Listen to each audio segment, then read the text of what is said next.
માખણ ચોર, માખણ ચોર, માખણ ચોર તો નાનપણથી જ કહેવાતા. એટલે ચોર તરીકેની શાખનો ઉપયોગ કરીને સત્રાજીતે સમાજમાં એવી અફવાઓ ફેલાવી કે શ્રી કૃષ્ણએ મારી પાસેથી ખજાનો લૂંટ્યો છે, મારી પાસેથી મણી ચોરી છે.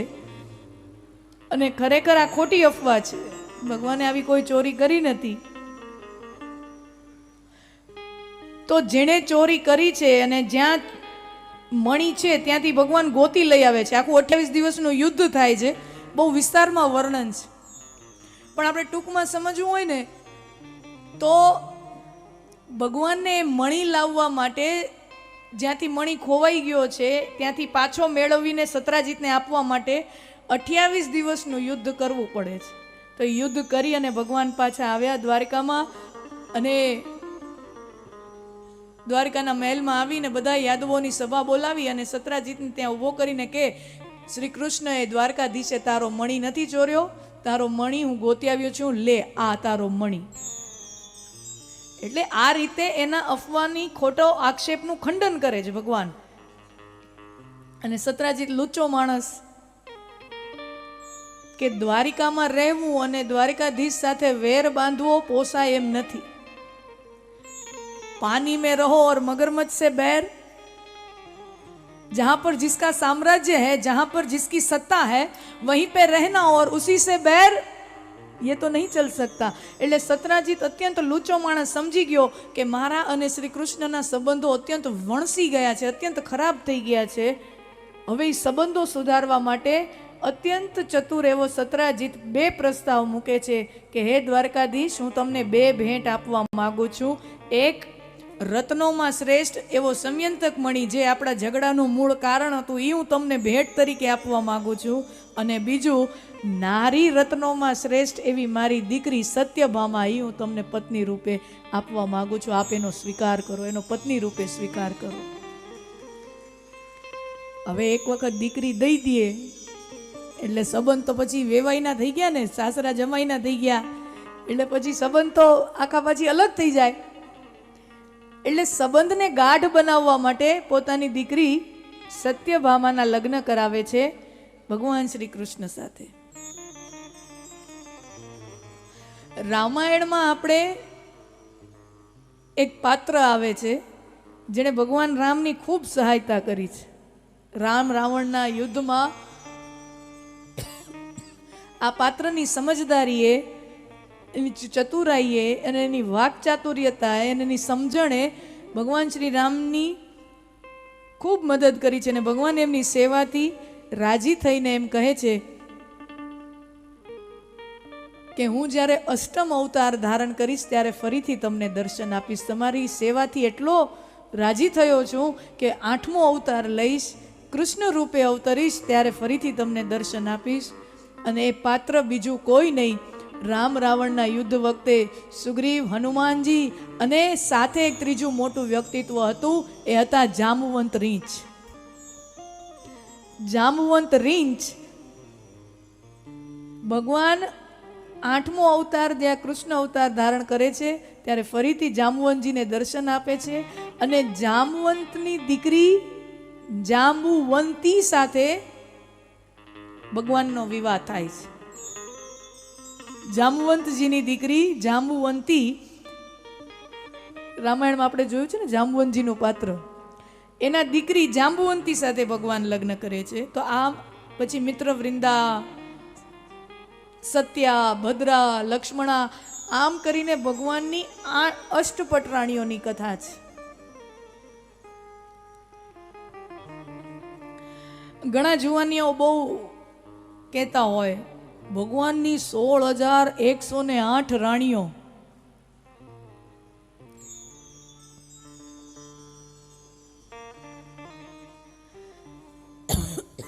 આમ જોઈએ ને તો પટરાણીઓ એ વિવાહ તો આપણને સમજાય છે ને. ઘણા રાજાઓ એ સમયમાં બહુ પત્નીત્વ ધારણ કરતા, એ કોઈ મોટી વાત નહોતી. કોઈક રાજાને 5 રાણી હોય, કોઈકને 10 હોય, પણ સંખ્યા એની આજુબાજુ રહેતી. પણ આ તો 16,100, આ તો આંકડો ક્યાં ગયો? આ તો નેવર હર્ડ બિફોર. આ તો બહુ વિશાળ આંકડો છે. 8 રાણી હોય, 5 રાણી હોય, 3 દશરથજીના 3 રાણીની વાત છે, કોઈને 5 રાણી છે, અષ્ટપટરાણી ત્યાં સુધી બરાબર 10 હોય, 12 હોય, પણ આ તો 16,108. એમાં 8 જે છે એ મુખ્ય પટરાણીઓ છે, પણ 16,100 બીજી પત્નીઓ. આટલો વિશાળ આંકડો. ભાગવતમાં કથા છે, ભૌમાસુર નામનો રાક્ષસ જે નગર ઉપર આક્રમણ કરે, જે ગામ ઉપર ચડાઈ કરે, આક્રમણ કરે, અને ત્યાંથી કોઈ સુંદર સ્ત્રી દેખાય, યુવતી દેખાય, એ પછી પરિણીત હોય અપરિણીત, કોઈ સુંદર સ્ત્રી દેખાય, તો જેવી રીતે રાવણ સુંદર સ્ત્રીનું અપહરણ કરીને લાવતો, માત્ર સીતાજીનું હરણ નથી કર્યું, રાવણે અનેકો સુંદર સ્ત્રીઓનું હરણ કરેલું છે. હા, રાવણ, આપણે ખાલી સીતા હરણની વાત જાણીએ છીએ, પણ રાવણે એને જ્યાં કોઈ સુંદર સ્ત્રી દેખાય એનું હરણ કરતો. પણ ફરક એટલો કે એ સ્ત્રીઓનું જે હરણ કરીને લાવતો એ એકના એક સમયે રાવણના તાબે થઈ જતા, પણ સીતાજી ક્યારેય રાવણના તાબે થયા નહીં. સીતાજી ક્યારેય કાબુમાં થયા નહીં, તાબે થયા નહીં. એને રાવણને તણખલાની જેમ તુચ્છ જ સમજ્યો. તો આ ભૌમાસુર પણ જ્યાં જાય ત્યાં જે સુંદર સ્ત્રી દેખાય એનું અપહરણ કરીને લઈ આવે અને પોતાના મહેલમાં રાખે. આવી રીતે ભાગવતમાં કથા છે. એ ભૌમાસુર નામના રાક્ષસે 16,100 સ્ત્રીઓનું હરણ કરીને પોતાના મહેલમાં રાખી છે. આ સમાચાર દ્વારિકામાં પહોંચ્યા કે પ્રભુ, ભારત વર્ષમાં, આપણી સમાજમાં આ બહુ મોટું દૂષણ, કેટલાય પરિવારો બરબાદ થઈ ગયા છે. પ્રભુ, એ 16,100 સ્ત્રીઓ, એનું રક્ષણ કરો, એને બચાવો. એટલે પહેલા તો ભગવાન ભૌમાસુરની સાથે વાટાઘાટો કરે છે. વાતચીતથી જો વાત પૂરી થઈ જતી હોય તો યુદ્ધ ન કરવું જોઈએ. આ આપણી નીતિ કહે છે, આપણા નીતિ શાસ્ત્રો એમ કહે છે, જબ તક સુલહ बातों से हो जाए तब तक लाते उठाना नहीं चाहिए. पर लेकिन कुछ लोग होते ही ऐसे हैं जो सिर्फ लातों की भाषा समझते हैं, बातों की भाषा नहीं समझते. ઘણી વાર વાત કરીને સમજાવવાનો પ્રયત્ન કર્યો, ભૌમાસુર માનતો નથી. ભગવાન કહે છે તું એ સ્ત્રીઓને છોડી મૂક. ભૌમાસુર અસુરી વૃત્તિ માનતો નથી, અને પછી ભગવાને ભૌમાસુરના રાજ્ય ઉપર ચડાઈ કરી છે, અને ભગવાને ભૌમાસુર સાથે યુદ્ધ કરી ભૌમાસુરને માર્યો છે, એનો ઉદ્ધાર કર્યો છે. અને એના મહેલમાં રહેલી 16,100 સ્ત્રીઓને મુક્ત કરી અને પોતપોતાના ઘર પરિવારે જવા કહ્યું કે હે દેવીઓ, તમે પોતપોતાના ઘરે જાઓ.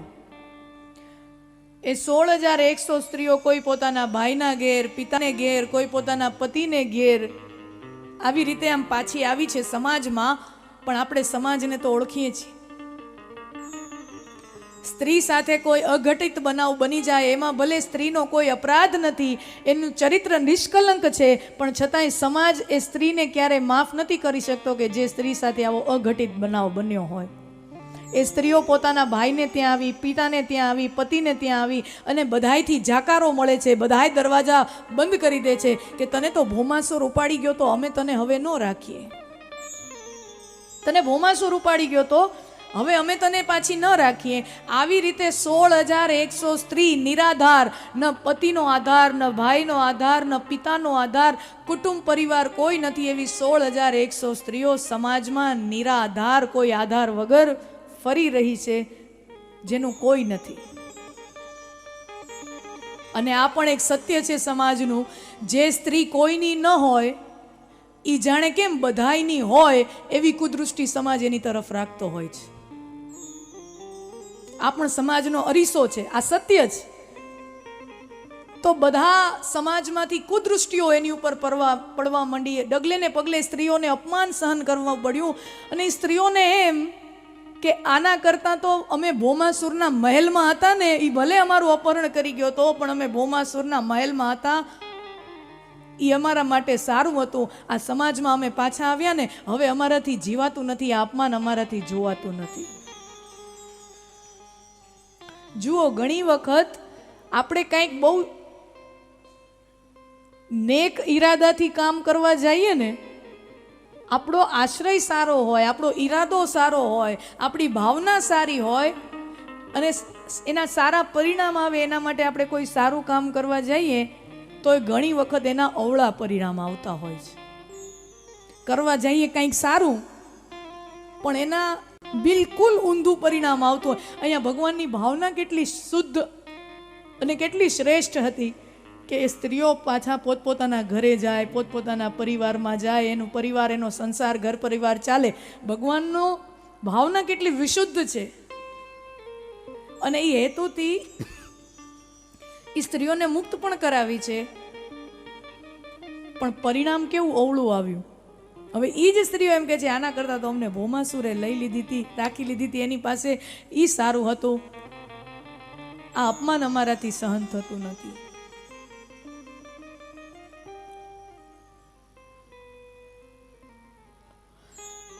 એ બધી સ્ત્રીઓ આવી છે દ્વારિકાના મહેલમાં. એમને થયેલા અન્યાય, એમને થયેલા અપમાનની ફરિયાદ લઈ અને દ્વારકાધીશ પાસે આવી છે. પ્રભુ, આ અપમાન અમારાથી સહન થતું નથી, આ કુદૃષ્ટિઓ અમારાથી સહન થતી નથી. અને ત્યારે ભગવાને એ 16,100 સ્ત્રીઓને, જોજો ઘણા એમ કહેતા હોય ને ભગવાનને તો જલસા, 16,100 રાણીઓ, આ જલસા નથી. આ શ્રી કૃષ્ણની શું લીલા છે એ જાણો, આપ શ્રી કૃષ્ણ તત્વ ક્યાં હે વો જાનો.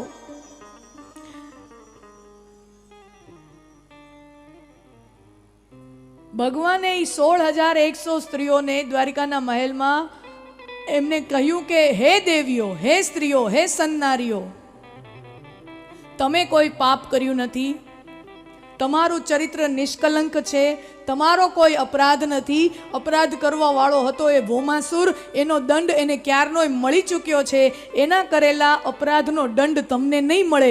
હે સન્નારીઓ, હવે તમે સમાજમાં ફરો ને ત્યારે કોઈ તમારી ઉપર કુદૃષ્ટિ ફેંકે તો તમારે નીચી નજર નહીં કરી નાખવાની, પણ એની નજરમાં નજર મળાવીને, આંખમાં આંખ મિલાવીને, મસ્તક ટટ્ટાર કરીને એને ગૌરવથી કહેજો કે એ નજર નીચી કર, અમે કૃષ્ણની રાણીઓ છીએ,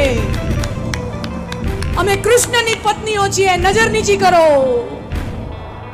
हम श्री कृष्ण की पत्नी है, हम श्री कृष्ण की रानी है. ભગવાને 16,100 સ્ત્રીઓ સાથે સામૂહિક વિવાહ કર્યો.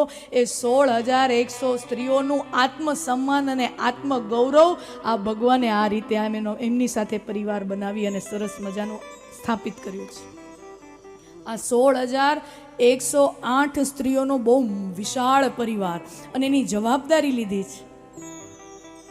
હા, ये कृष्ण परमात्मा है.